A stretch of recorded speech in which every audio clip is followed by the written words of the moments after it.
Hello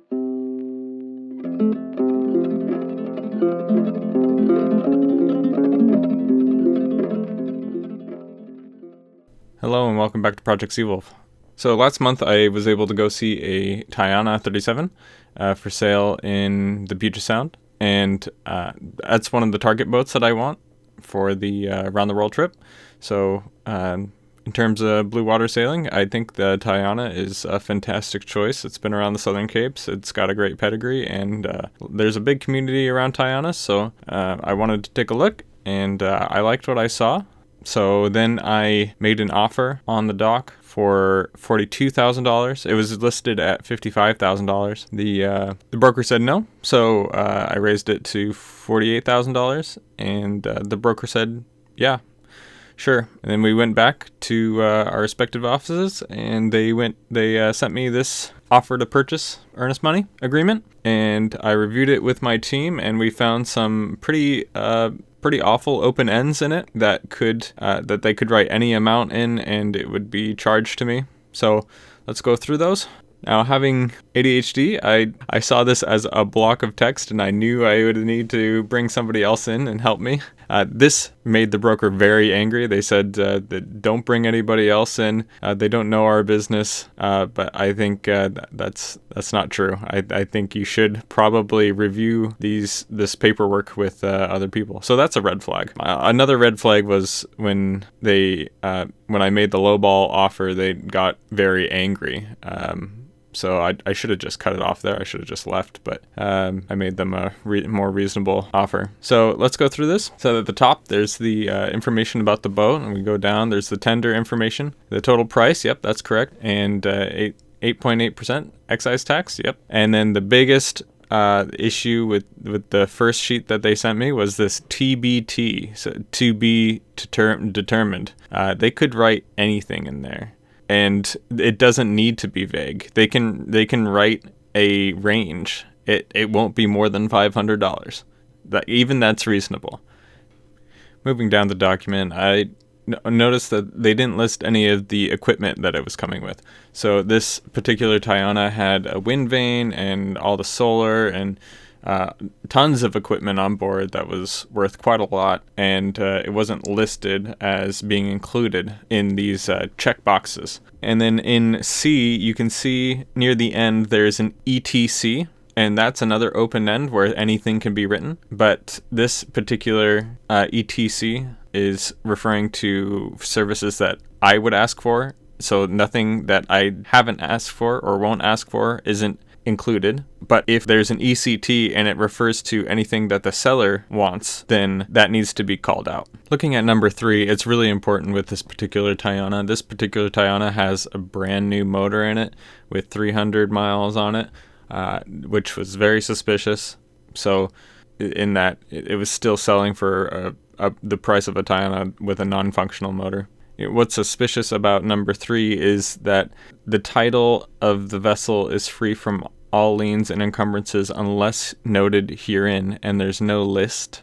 They could have just put a period at the end of encumbrances, but no, it ends unless noted herein, not as noted in the listing agreement as well. Like, there's no list in this sheet, so that's another red flag. It needs to end at liens and encumbrances. That's it.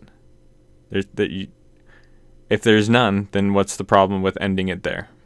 Moving to the back of the sheet, there is the acceptance of the vessel, part A, and in there it notices a date, or it says at the acceptance date above, and there's no date above that statement on this page. The date they're actually referring to is a loose date at the beginning of the document, but these are the kinds of things you need to look out for, because if there's some writing that includes fees if not done by a certain date, and they were vague enough about the date to get away with charging you, then that needs to be considered. And the rest of the document looked well and good, so we pitched those red flags back to the broker and waited for a response, and I got that response sometime in the night. They sent a revised version with more specific details. So as you can see, the closing fee, or the TBD, is removed, and it gives a range of $400 to $500, which is reasonable. And the box is checked for the inventory, which they listed in Yacht World and in a spec sheet.